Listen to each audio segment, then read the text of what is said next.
Yesterday, um, the news came out that six Israeli hostages that were held by Hamas were executed, their bodies found by the IDF.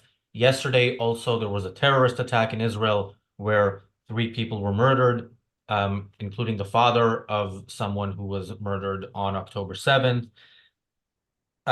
With Hamas's, you know, continuing of their mission, the Palestinian mission of killing Israelis wherever they can and as much as they can, you would think maybe the time at some point will come when the Israeli people will say, you know what, we need to, first of all, recognize who we're fighting against, which is the Palestinian people and Hamas as their representatives, and then defeat them militarily. But as we have seen since October 7th, that resolve has been slowly chipped away at, in part by Israel, the Israeli government's refusal to fight this war properly, and in large part encouraged by the Israeli media and the Israeli left.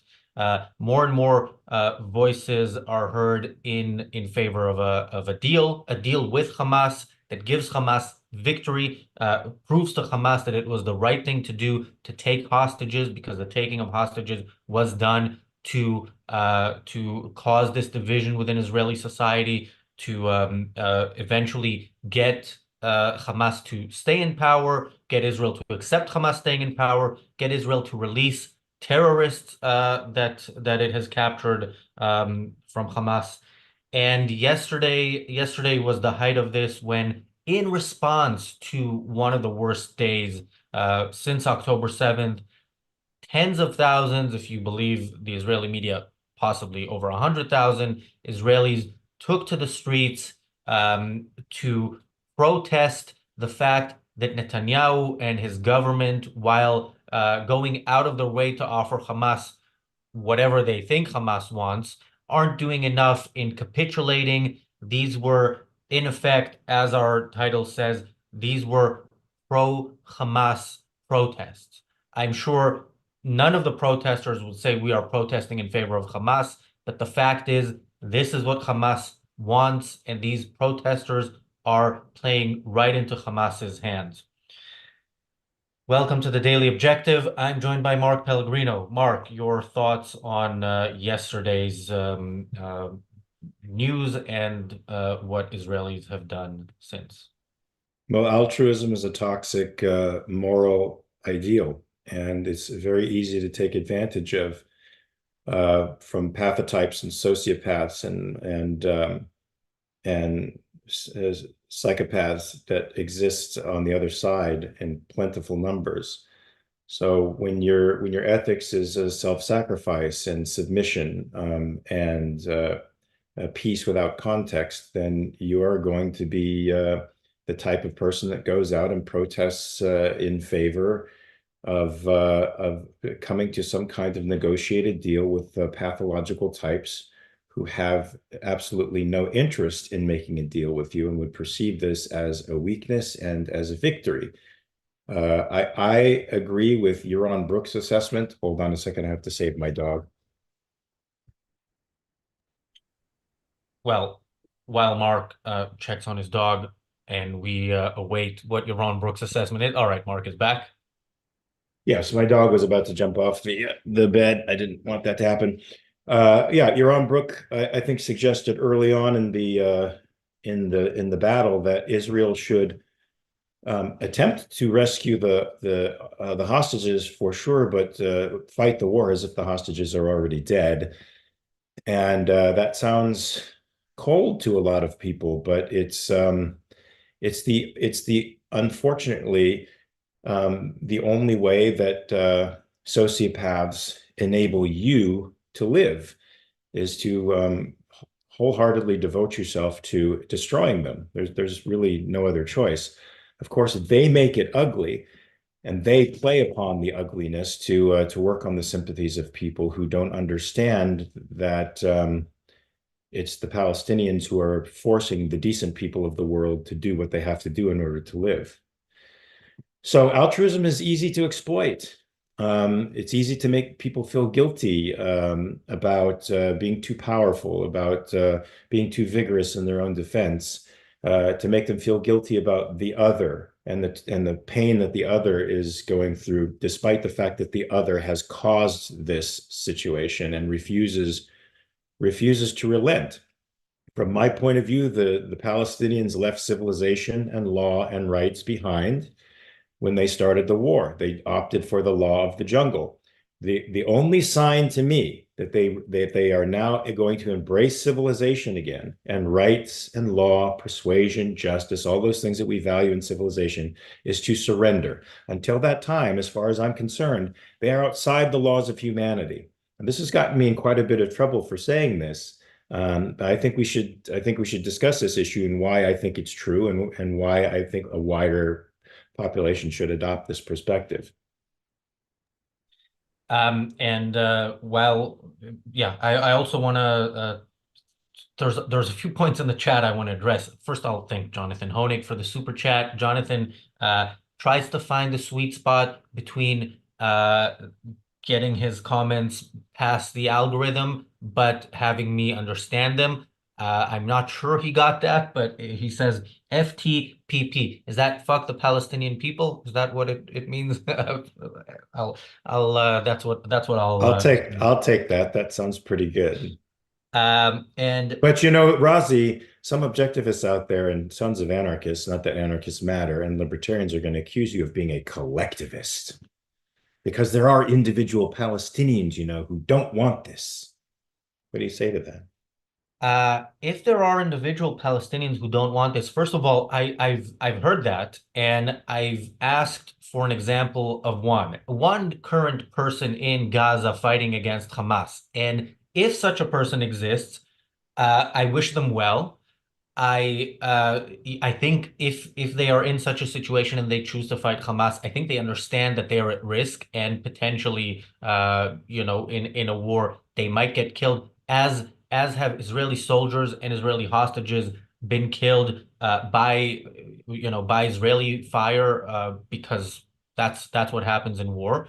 But yeah, this is not a thing. We've spoken about this on the channel. In Nazi Germany, you had people who risked their lives to fight against the regime and try to remove it.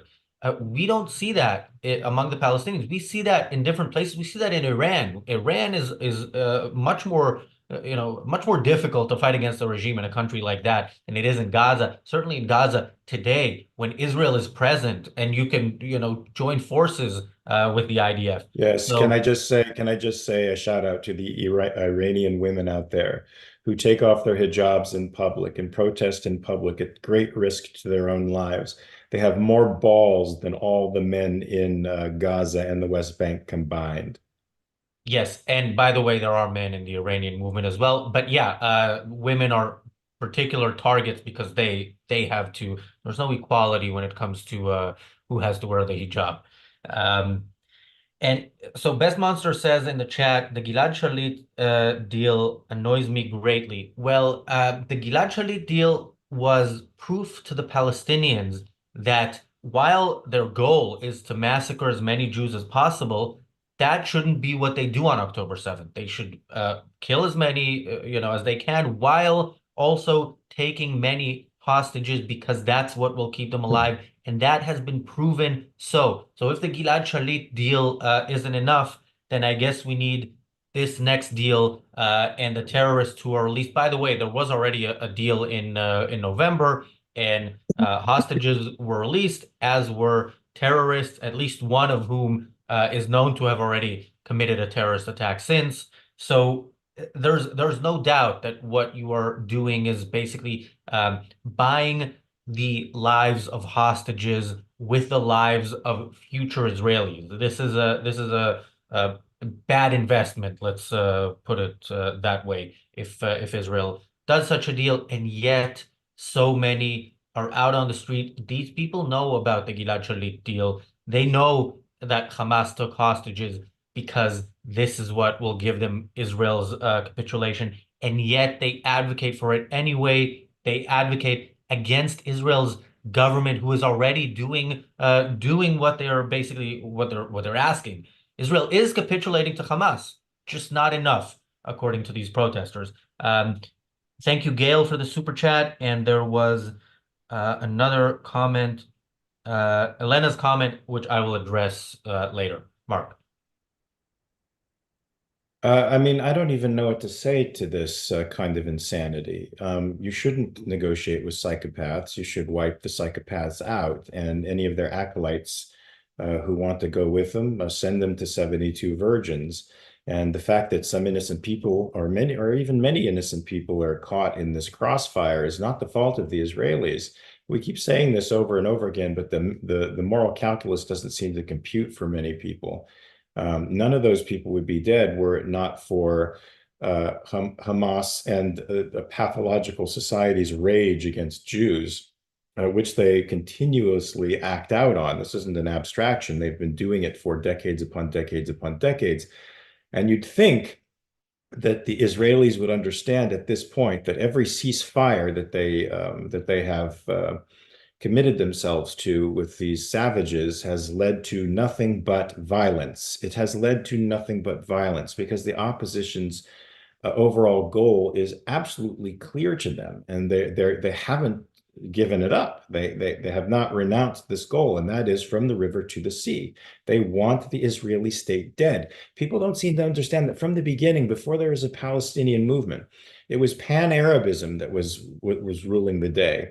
And all those Arab states and their rapacious leaders wanted an Arab federation, and the idea of an independent Jewish state, no matter how small, bothered them. It didn't bother them for any socioeconomic reasons. It didn't bother them for any strategic reasons. It bothered their pride, the idea that a Jewish state could be in the midst of Muslim states surrounding them and become a potential force. It ignited the worst of their tribalistic pride, and that's the reason they fought. There was nothing about land returning. There was no arguments about land for Palestinians or stolen stuff or indigenousness. None of that mattered. And I'm sorry, it still carries today. The invention of the land and the indigenousness and the Palestinian identities is a Marxist narrative that developed in the 60s, and it's got a lot of unquestioning idiots and sycophants behind it now, educated in universities, but it's false. It's all fake. The only way you can fight these pathological creeps is to completely annihilate them. Sorry, that's just the way it has to be. If you have a cancer living in your body, you don't make amends with it. You don't try to contain it so for potential metastasization later on and breakouts throughout your body. You eliminate it if you can entirely. And that's exactly what has to be done with the Palestinian movement itself. The movement itself is not just Hamas is an example of it. Fatah is just an example of it. Islamic Jihad are examples of a sick Palestinian culture that is utterly invested in death. Thank you, Jonathan, for another super chat. Jonathan, I have to say I'm recovering from both what I think was COVID and from watching and rewatching 30 minutes of John Oliver talk. So I'm not as sharp as I usually am, and I don't think I can decipher this one. But if you want to text it to me, I can read the text. Susie mentions son of Hamas. Son of Hamas, yeah, son of Hamas. So Susie says son of Hamas is a rare exception for a Palestinian. Yeah, but the thing with son of Hamas is, he is one person from like well over a decade ago, and it's fantastic. I'd also assume there are others, maybe not at that level, but the fact that you have to go that far to find somebody who was raised in he was raised in the West Bank, I believe, but raised in the West Bank or in Gaza, and is a decent human being is the exception that proves the rule, I think, with the Palestinians. Unfortunately, and look, they're being indoctrinated with our tax money in UNRWA schools to hate Jews from the age of 0. So as an adult, you have free will and you're responsible for your actions, but it's a lot to undo, for people who grow up there, and unfortunately, very few of them undo it. Daniel, There's there, yeah. there's a I mean the Arab world is a conspiracy theory king. If you think the conservative world here is nuts with conspiracies, it's crazy over there. From the very beginning, one of the ways the Arabs used to gin up the Arab mob against Jews was the idea that the Jews really wanted to take over the Temple Mount and destroy the Al-Aqsa mosque. And they continue to use that as a provocation today. They used it as a provocation in the 90s. They're going to try to use it as a provocation today. It's probably one of the reasons they won't let any Jewish archaeologists explore that area, aside from the fact that they will find Jewish artifacts there, and it'll blow their entire narrative of their indigenousness out of the water. So, these people are educated from a young age to have a conspiratorial-esque sensibility about the Jewish community. And there's a paranoia that's society-wide in that group of folks. And there's no tonic for it other than an absolute and total defeat in that war, and then a restructuring of the economy, a forced restructuring of the economy of the society, in the same way that we did to the imperialist Japanese and the Nazi Germans. Yeah, I agree. Daniel has deciphered Jonathan's super chat, and it says 100% of the deaths of this whole thing is the fault of the Palestinian people, in my honest opinion. Yeah, and that's the thing. Israelis are still lying to themselves about who the enemy is. Israelis are still telling themselves, look, it's just Hamas. But even if you're telling yourself it's just Hamas, why are you making a deal with Hamas that you know will strengthen it? Will strengthen it in that it allows it to continue to exist, but will also strengthen it with the Palestinian people because it shows that they have won. I mean, this is a really it's the Palestinians are thinking long term much better than Israelis.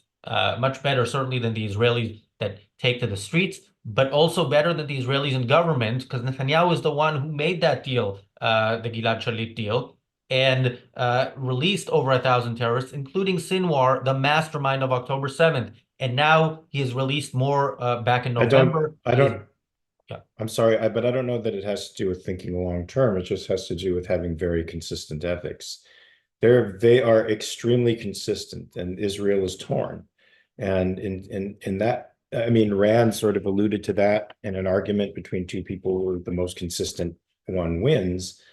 Well, this is what we're seeing here, a people torn by self-doubt, moral unclarity, and another people, although they are on the side of evil, utterly consistent in their perspective, monolithic in their thinking. And that is why they continue to make progress, and why not only Israel, but the West in general continues to cede progress to them. Thank you, altruism, for making this rather clear moral episode totally opaque to the majority of people in the world. Yeah. So Elena said earlier in the chat, this movement is also about getting Netanyahu out of office and defeating the judicial reform movement. Yes, in a sense, it is pretty much the same movement, and I don't want to, relitigate that whole thing. Although that movement was problematic, even though I think the judicial reform was problematic because it didn't really offer an alternative to a problem that needed a solution. It was just getting a solution that would have made it even more of a problem than it was before. And that whole movement was, I thought, pretty pathetic in how sort of basic level thinking went into it. This wasn't highly sophisticated. They were chanting democracy, democracy, even though the problem that I have with that judicial reform is that it would have made the system much more democratic and that it gave the elected officials more power than they had before. But yeah, this movement continuing in effect. Look, up to October 7th, Israel had political turmoil like it never had before over this judicial reform and the desire to get rid of Netanyahu. The thing is, people are forgetting, and I'm no fan of Netanyahu, as anybody who is semi-regularly watching this channel knows. But he is elected. He is elected under Israel's system with whatever flaws it has. He was elected.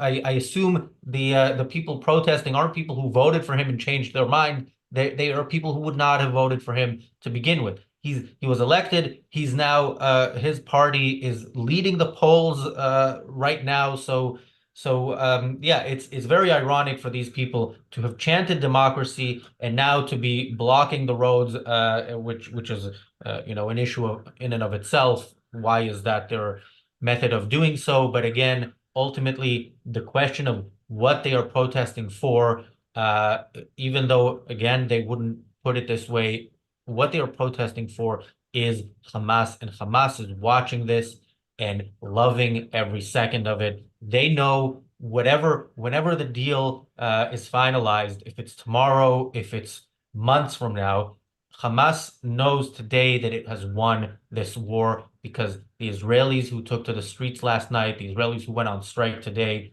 have given it that victory. Yes, and this is unfortunate because these people claim to be wanting peace. They claim to be wanting an end to war, and they don't seem to understand what will actually end the war forever. All of these people condemn condemn Israel and frankly the rest of the world to a perennial warfare because the Sinwars of the world are not going to give up their vision, which is probably a worldwide caliphate. That's sort of his nutty idea. And that includes every other country on the face of the earth. If he could do it, he would do it. It certainly includes constant rocket barrages and more infiltration from violent, jihadis into Israeli territory to murder them. So if you want to stop the forever wars, which have been essentially going on since 2001, you have to show the jihadis in no uncertain terms that jihadism is no longer tolerated in the West. And if you want to fight under that banner, there is only one end that you will have, and it's not 72 versions.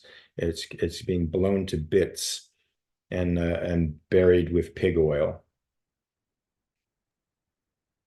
Thank you, Bonnie, for the super chat. Kurtz Broughton says, a friend in Tel Aviv said, where is this? A friend in Tel Aviv said it's because the hostages are mostly leftists and Netanyahu wants them gone. The mindset is so off. This is something that I see coming up from time to time. And of course, Hirsch Goldberg put in one of the hostages who was murdered and whose body was found yesterday. His parents spoke at the Democratic Convention. He was, left wing as far as yeah, he was left wing. But we've spoken on this channel about how we know they attacked the music festival. They attacked all these villages. These villages are kibbutzim. They are left-wing villages. They are people who you see these homes with shattered windows with like Peace Now. Peace Now is an Israeli left-wing movement. Peace Now stickers on the windows. This was an attack on Israel's left, and I can't make this point without encouraging people to read my Substack article on the Ayn Rand Center UK Substack about um, God, Vivian Silver. Yeah, I'm clearly still recovering. Vivian Silver, who was a lifelong peace activist, who was 85 years old when the attack happened, who was assumed to have been kidnapped until over a month later, her remains were found because she was burned alive. And her story really is the Israeli left in a nutshell. The Israeli left has pushed successfully for policies that have brought us bit by bit over decades to October 7th and to where we are now. And it is really, there is no point at which it seems like the Israeli left will learn the lesson of what is happening because of its policies. Thanks, Daniel. The article is linked in the chat. And thanks, Jonathan, for 2 more super chats. Mark, any parting thoughts? Well, that's because the left is saturated by altruism. They're pure altruists. So their whole scheme for a living is to sacrifice for those they consider to be less fortunate than themselves, to be on a lower economic socioeconomic level than them, for the weak. So they perceive the Palestinians as this, and they are willingly sacrifice their lives in order to quote unquote lift these people up who don't want to be lifted up. There's nothing that I see in extensive interviews I've seen with men on the streets, and in all the polls that I've seen, that leads me to believe the Palestinian people want to join the civilized world and lift themselves into an equal place, say, with Israel and the rest of the trading semi-free countries of the world. They want the annihilation of the Jewish state, and that's it. They're motivated by nihilism and destruction, and the altruists are letting it happen because it makes them feel like they're being moral. So they are just achieving the ends, the logical ends of their own twisted moral philosophy. Yeah. PB Law says, I'm tired of sociopaths spamming their anti-Semitic comments, especially today. Well, look at the bright side. Them spamming their anti-Semitic bullshit will help with the algorithm, as can you by commenting, liking, sharing, and if you're not subscribed yet, subscribing.